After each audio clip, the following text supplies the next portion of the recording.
Salut, c'est Thomas et aujourd'hui une vidéo vraiment improvisée. Je naviguais sur internet et j'ai vu une publicité pour un Kickstarter sur une imprimante 3D résine, donc celle-ci, la Yidimu, qui est une imprimante 3D résine de format moyen. Alors on sait que c'est un Kickstarter. Kickstarter veut dire que voilà, on achète la machine théoriquement moins cher, on supporte comme un investisseur le projet avec les risques bien sûr qui vont avec. Si c'est un investisseur, si on fait l'investisseur, des fois l'investissement ça marche pas et on peut perdre notre argent, etc. Bref, ça peut autant marcher et tout. Mais ce qui me fait tiquer, c'est que quand j'ai vu cette page, avant même de voir la vidéo, je vois le montant à côté gagné là au bout de, a priori, 1 ou 2 journées, 27 000 $, mais que 7 personnes qui ont supporté le projet. Et là, je me suis dit, il y a un problème. C'est des machines en général à 400, 500, allez, 1000 € maximum.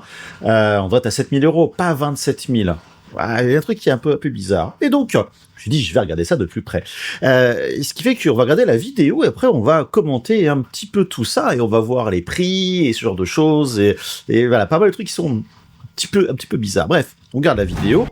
Vous m'excuserez, il y a le son un petit peu en même temps. Je vais vous commenter, faire un peu de traduction rapide. Donc, on va découvrir la machine. In the world of resin 3D printing, light quality is everything. Et là, et c'est vrai qu'ils ont raison, ils disent que dans le monde de l'impression 3D résine, la lumière, en fait, c'est tout. C'est vrai que la qualité de la lumière, en fait, c'est l'élément le plus important. Et ça, c'est quelque chose qui est souvent méconnu des gens et sous-estimé. C'est vrai que l'uniformité de la lumière, l'homogénéité, éviter ce qu'on appelle le light bleeding, le blooming, en gros, la dispersion de la lumière, surtout en fonction des résines, c'est quelque chose qui est vraiment très important. Donc là, ils ont raison là-dessus. With light uniformity pushing past 90%, we've eliminated uneven exposure right at the source. Donc là, ils annoncent qu'ils ont une uniformité qui dépasse les 90% et donc ils éliminent à la source, bien sûr la source lumineuse, les problèmes donc de non-uniformité au niveau de l'éclairage. Sauf que à l'heure actuelle, quasiment toutes les machines très récentes ont toutes des uniformités à 90 voire plus. Là, je teste des machines, je crois qu'elles sont à 92 ou 93%. Donc on est quelque chose d'assez standard. Au passage, on découvre quand même la machine. J'en reviendrai un petit peu au fur et à mesure. Voilà, donc on continue à voir un peu ça. Je vais forcément vous parler de la suite. Say goodbye to layer separation. Alors là, ils disent, voilà, dites au revoir à la séparation des couches, grand classique. Et je vous le cache pas. Aussi, il y a plein de choses pour vous cacher. C'est que là, j'ai des impressions aujourd'hui, j'ai la délamination de couches sur des imprimantes que je teste. Donc ouais, c'est un point qui est vraiment très important. Warped models and Ou des modèles, voilà, qui se déforment. En fait, le modèle, alors, qui se déforme, oui, c'est ça, en général, c'est que la résine, il y a des changements généraux de dilatation de la résine, ce qui fait que les couches en elles-mêmes changent de dilatation par rapport au plateau entre les premières et les suivantes. Ça se dilate, donc ça lâche vis-à-vis du plateau, ce que l'on voit ici. Bon, après, c'est peut-être un petit peu d'autres choses. lost details. This perfectly even light brings your digital blueprints to life. Bien sûr, la lumière, voilà, etc. Ça met vos plus beaux modèles dans les joies de la réalité, etc. Sans erreur. Et là, on commence à arriver dans les petites vidéos marketing habituelles avec plein de modèles 3D. Alors, dites bonjour à la boubou avec tous les procès qu'il y a en ce moment. Je trouve ça un petit peu étonnant. No matter how complex your design is, Voilà, donc voilà, quelle que soit la complexité de votre design, quand on voit le modèle, il est pas vraiment complexe, mais c'est pas grave. Vous voyez que je suis un peu langue de pute sur ma vidéo. you get a perfect print on the very first try. Alors voilà, là, ils font quelque chose, une annonce quand même qui est très importante, c'est-à-dire que voilà, vous aurez une impression parfaite dès la première impression. Je dis pas que c'est pas impossible, mais si vraiment ils arrivent et que toutes les impressions sont vraiment sans erreur et qu'elles marchent nickel du premier coup, ça peut être effectivement quelque chose d'intéressant. Alors, juste noter un truc, quasiment toutes les impressions qu'on voit sont des impressions avec, comme la boubou, je fais une pause volontairement dessus, on voit du One Piece autour, tout ça, c'est très grand public, très hobbyiste. Vous voyez, on a du robot, un peu, voilà, du pseudo-mecha, genre un peu Warhammer. To make sure every print comes out Alors ça, j'adore les gens qui ont une belle bibliothèque où ils exposent leur résine, leur bouteille de résine, ça m'a toujours éclaté. perfect, we've built a system that has your back. Donc bon, on voit le slicer Sheet2Box, c'est donc de l'intégration. Our smart Voilà, ce que je disais, regardez, tout ce qu'on voit ici, on voit quasiment que des choses de hobbyistes. On a un peu de dentaire à cet endroit-là. Là, on a un peu de résine transparente. Une pièce un peu mécanique, mais la majorité reste quand même, on va dire, du hobbyiste. Donc là, il parle de gestion de température. Temperature control ignores the weather outside. Alors attention, ça ignore le temps en dehors. Alors bon, effectivement, on sait qu'il y a des gens qui vont imprimer dans des garages, des ateliers où il fait relativement froid, donc c'est quand même quelque chose d'assez important. Keeping your resin in its absolute sweet spot. Voilà, donc ce qui va garder la résine dans des conditions idéales. Et là, quand je vois ce genre d'impression, alors c'est sûr qu'elle va marcher. Quand je vois la densité et la taille des pointes, des supports qui apparaissent sur le modèle, alors bien sûr, il faut que ça tienne au plateau, mais ça tient au plateau. Si ça imprime pas, c'est que vraiment, ils veulent du mal à l'imprimante et au modèle 3D. An active air purification system. Alors là, c'est pareil. La machine a un système de purification d'air avec, j'imagine, du charbon actif. Essayez de réaliser un tout petit peu la taille de l'élément. Ce que l'on voit ici, c'est de la mousse. Donc, on voit très bien la densité de la mousse. On voit l'espacement entre deux avec les charbons actifs à l'intérieur, la petite languette. Ce qui veut dire que, en réalité, ce système-là doit faire 8-10 cm de haut par 4 cm de large à tout casser. Donc, le volume, si on peut dire, de charbon actif doit être relativement ridicule. Work silently in the background. Alors, et bien sûr, il travaille silencieusement en arrière-plan. S'il y a une ventilation qui aspire, j'ai du mal à croire que ce soit vraiment silencieux. Keeping your workspace fresh and healthy. Alors voilà, qui garde votre environnement de travail donc frais et surtout, on va dire, bon pour la santé. Enfin, pas dangereux pour la santé. Voilà. Alors, il y a un capot pivotant, c'est bien. Et là, j'ai fait pause au bon moment. Je vois ça, je hurle. Je peux pas le faire en vidéo. Mais non, on ne prend pas une impression 3D résine avec des mains sans des gants. Alors bien sûr, le plateau il est propre, c'est pour la vidéo, c'est nettoyé, mais ça rentre dans la tête des gens qu'on peut toucher les impressions 3D résine en sortie d'imprimante sans des gants. Non, surtout pas. C'est vraiment une très très grosse erreur à ne surtout pas faire. Donc vous voyez là, comme par magie ça s'enlève, on a le raft, etc. On a une impression qui est fantastique, belle et fabuleuse. Alors par contre, effectivement, on a des impressions qui ont l'air relativement fines, c'est propre. Donc là, on voit du dentaire. Vous comprendrez pourquoi j'insiste sur ce genre de choses. Donc des impressions qui, pour l'instant, je dis oui, mais ce que je vois là, bon, c'est du blanc, ça me fait pas triper, honnêtement. Alors là, je vois des figurines. Je m'interroge un peu, notamment la Bulma, etc., qui me semble qu'est une figurine commerciale, mais j'ai un petit doute. Alors, il y a un vat en aluminium solide comme de la roche, avec un 254 par 182 mm, donc on est vraiment sur une imprimante de taille moyenne. Par contre, 5 cm de hauteur. Là, c'est vraiment haut. Resin vat give you the ultimate stability for long, continuous prints. En fait, alors c'est pareil, là on a, remarquez, pourquoi pas.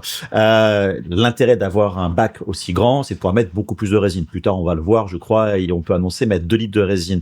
Alors oui, ça a du sens, mais sur une machine qui est aussi grande, en général, on met de la résine, il faut la mélanger. Donc, avoir trop de résine, si une impression ratée, ça peut quand même arriver, même s'ils disent le contraire, c'est compliqué à nettoyer. L'autre problème, c'est que vous voyez l'impression ici de cette gencive dent, etc. Quand vous allez l'imprimer, vous ne verrez rien tant que l'impression ne sera pas terminée vu la hauteur du bac. Des fois, c'est problématique de ne pas voir ce qui se passe dans les premières couches. C'est déjà un problème sur l'impression 3D. Voilà.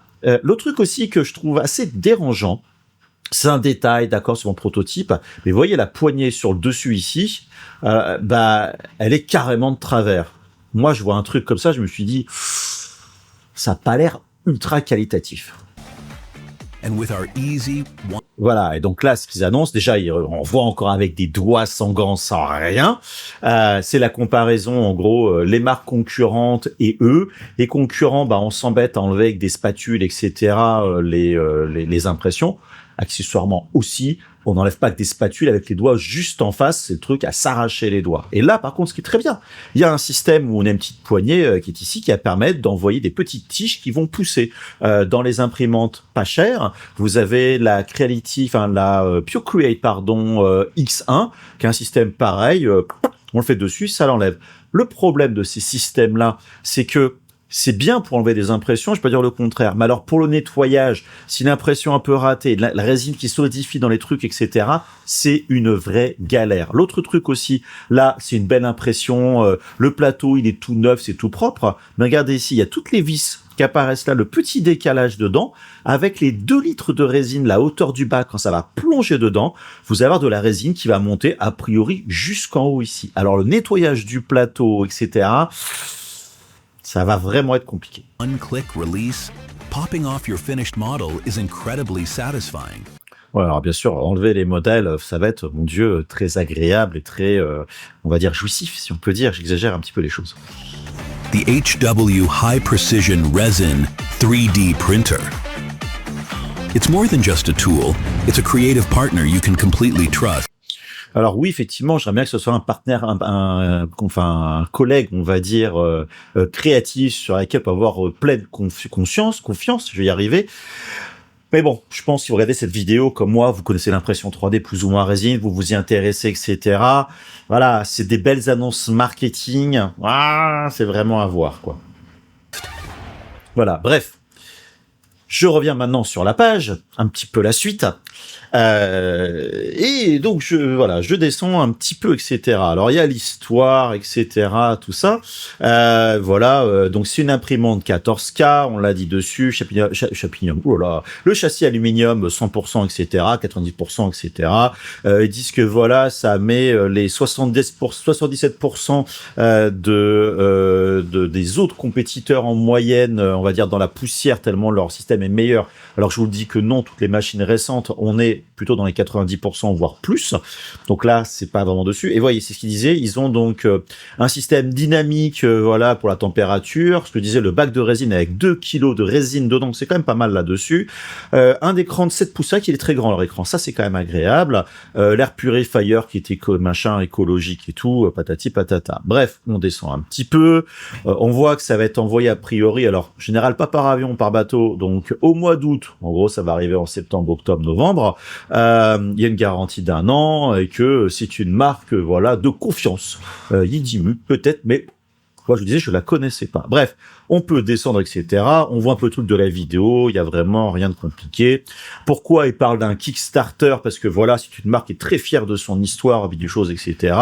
Mais voilà, Kickstarter est la solution ultime pour lancer leurs produits et donc se connecter avec des makers passionnés, des artistes et des enthousiastes de l'impression 3D.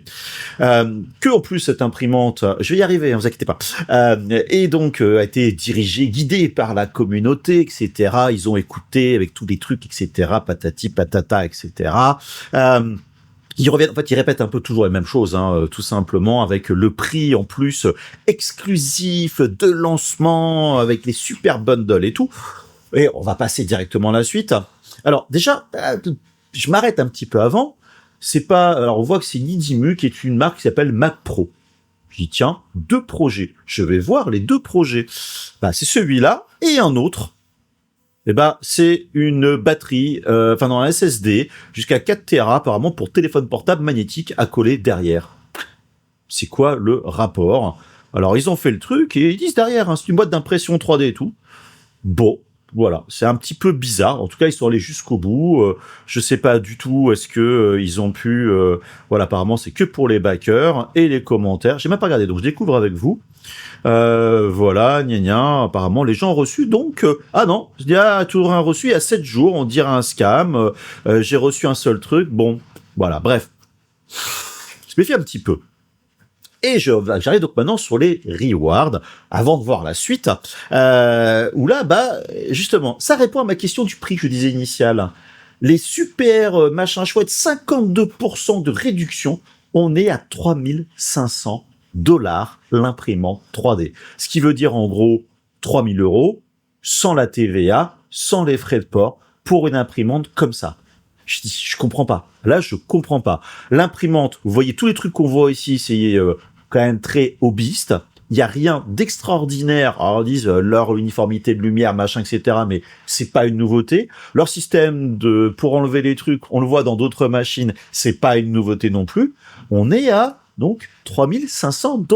Donc, ce qui veut dire, ça arrivera chez vous quasiment à 4 000 € avec potentiellement des frais de douane et ce genre de choses. Ah non, ils disent non, excusez-moi, j'ai dit une bêtise, les frais de douane et la TVA sont gratos. Donc, il y aura quand même le shipping à rajouter derrière. Enfin, on va quand même à 3000 et quelques balles la machine. Donc, je comprends pas. Donc là, il y a 0 backer.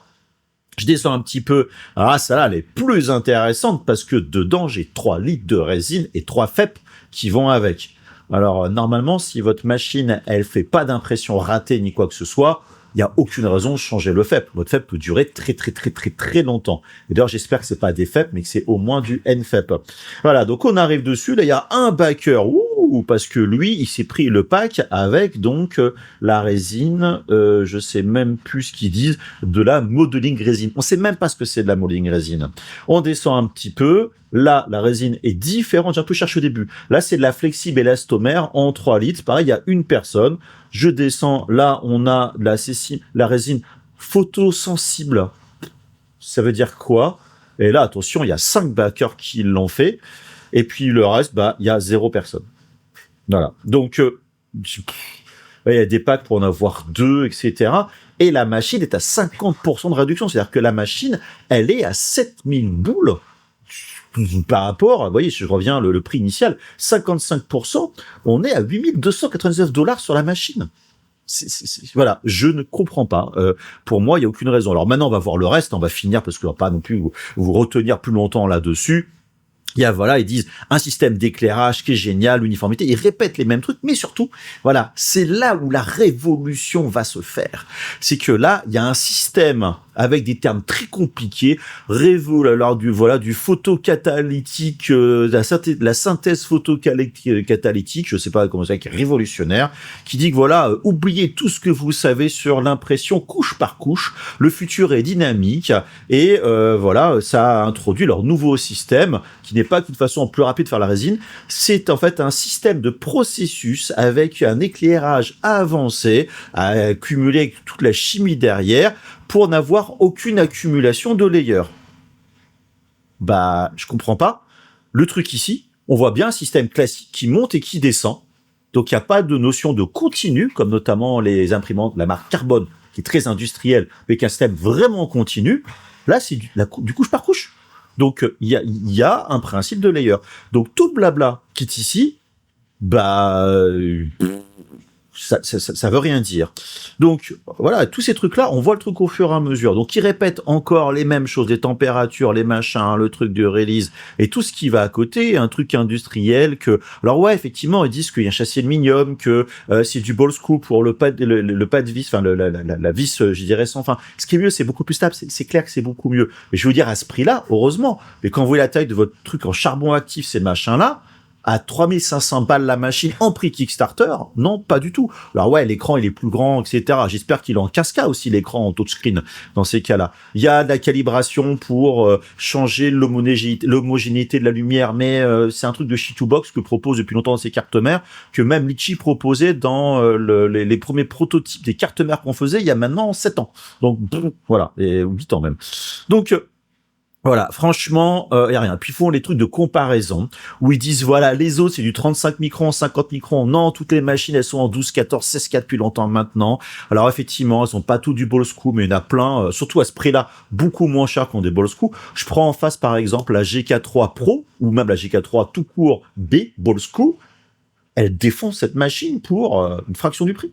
Il y a le truc de chauffe, etc. Alors la vitesse 6,5, on prend les Anycubic, les M7 Pro, etc. Elles font du 7 cm/h, voire un petit peu plus dans certains cas. Donc, et là, il y a des stretch goals pour dire, ils font 200 000, ils vous offrent un FEP en plus. Ouh, génial, au prix de la machine. Et si vous avez à 300 000, ils vous offrent a priori, 1 bouteille de résine, 2 bouteilles de résine. Ouh là là là là là là, quelle chance on a. Vous avez les spécifications par la suite, bref, on n'apprend rien de spécial. Layer thickness sur du 20 microns à 100 microns, vraiment le truc... y a rien de spécial. Il y a rien de spécial. Et après, on continue un peu dans cette mascarade. Bon, les différents trucs qui disent, voilà, élastomère. On n'a aucune idée des propriétés de ces résines, on n'en sait rien. Vous avez des vidéos, vous cliquez dessus, ah, vous pouvez pas les voir, et vous cliquez sur connecter sur YouTube, la vidéo n'existe pas. Donc, on peut pas y accéder. On peut pas voir ces vidéos-là. Il parle du design process, patati. On a des belles vues 3D fait avec des choses de conception. Oh, génial. On descend et répète les mêmes trucs. Donc, c'est vraiment du blabla, etc. Là, on arrive. Alors, pour vous dire, vous vous rappelez, quand je voyais la vidéo, je voyais la poignée qui était de travers. Bah, regardez ici. Le truc, là, on a la machine qui est là, même si c'est un prototype. On retrouve le petit truc de charbon actif qui est donc ridiculeusement petit. Le système de chauffe sur le côté qui doit envoyer l'air directement dans l'impression. Ce qui est catastrophique, ce genre de choses. C'est connu en plus, donc pas bon du tout. Mais surtout, regardez, là, le système, je veux dire, la potence, elle est de travers. Regardez, par rapport au bac, qui lui a l'air d'être plat, aligné par rapport à la base, elle est de travers. Le plateau est carrément de travers aussi. Là, le truc qui te repose directement, vous voyez, la poignée repose directement dessus, et ça a l'air même pas d'être en bas. Peut-être en bas. Donc pour moi, c'est branlant comme truc, c'est vraiment catastrophique. Et là, vous remontez la belle photo, genre, mais même pas recadré et tout, avec une espèce de machin sur le côté et tout. Ça fait amateur à crever, elle est 2 fois dessus. Là, vous voyez, oh, ils ont fait un salon avec un monsieur gentil à côté, voilà, département de R&D. Ils vous disent, je sais plus où qu'ils ont... Je sais plus, je l'avais vu, 20 ans d'expérience. Je vais essayer de vous retrouver le truc. Je sais plus où c'était. Le design process, non. Je crois que c'est par rapport à la marque, et je l'ai raté. Développement, bidule chose, etc. Je sais plus, vraiment, c'est marqué qu'il y a 20 ans. En fait, non, pas du tout. Et là, il y a une photo de l'usine. Regardez, ils disent, contrairement à beaucoup d'équipes donc concurrentes qui se basent sur des assemblages faits en extérieur, sur des entreprises qui sont spécialisées dans l'assemblage d'imprimantes 3D. Donc, ils ont toutes des productions de lignes, on va dire, en interne pour les pièces, pour faire le truc. Mais vous regardez un truc comme ça, je vois ça, ça fait dégueu. Alors, les usines en Chine sont pas flambant neuves, toutes brillantes, mais là, les trucs, les cartons qui se baladent, les trucs à moitié par terre, dégueulasses, genre de choses, on parle soi-disant de machines de précision, micron, trucs industriels et genre de choses, c'est pas top, quoi. Alors effectivement, en dessous, on voit des trucs qui sont un peu mieux. Mais même la photo, elle est de travers, recadrée, enfin, je sais pas, il y a un truc qui est vraiment chelou, donc voilà, ils disent là-dessus, voilà, une type de passionné, patati patata, enfin bref, voilà. Donc, pour vous dire, pour conclure, la marque doit sûrement exister, et j'ai du mal à croire que ça soit un vrai scam, une vraie arnaque, parce que faire une vidéo comme ça coûte de la thune. Pour faire de la thune, et ça coûtait plus a priori des 27 000 $, là, de ce que l'on voit, je dirais, ici, de ce qui a été gagné potentiellement à l'heure actuelle. Sachant que c'est 27 000 $, faut enlever les 30% de Kickstarter, les frais, les machins. Donc, voilà. Mais je comprends pas qu'une marque décide de faire un Kickstarter où ils disent des trucs industriels, mais clairement, ils montrent que des contenus à viser pour du grand public, des passionnés, des hobbyistes, des machines à ce prix-là. Voilà. Donc, donnez-moi votre avis en commentaire. Je vais pas en dire plus. C'était histoire de partager. Il est accessoirement quasiment 2h du matin quand j'enregistre cette vidéo-là. C'était histoire de partager un petit peu ce petit truc. Je vais continuer à garder un peu ce qui se passe au fur et à mesure, l'évolution de ce Kickstarter, les commentaires, juste par curiosité. Je vous ai mis le lien en description de la vidéo si vous voulez aller le voir, voir un peu la vidéo, genre de truc. Voilà, c'est si vous connaissez la marque, vous avez un avis différent, partagez-le moi, je serais vraiment bien curieux. Et puis on va voir au fur et à mesure. En tout cas, dites-moi par contre justement en commentaire si vous aimez bien un peu ces vidéos. Alors un peu, c'est pas un langue de pute, mais c'est aberrant, ce genre de truc. Donc voilà, dites-moi si vous aimez bien ce genre de vidéo. Est-ce que vous aimez manger du popcorn en même temps? Parce que voilà, c'est ridicule. Je sais pas docteur. Voilà. En tout cas, comme d'hab, retrouvez-moi les réseaux sociaux, etc. Abonnez-vous à la chaîne, vous likez, vous commentez. Vous avez tout ce qu'il faut pour me suivre. Et surtout, n'oubliez pas, le plus important, c'est d'être créatif. Et des gros bisous. Bye bye.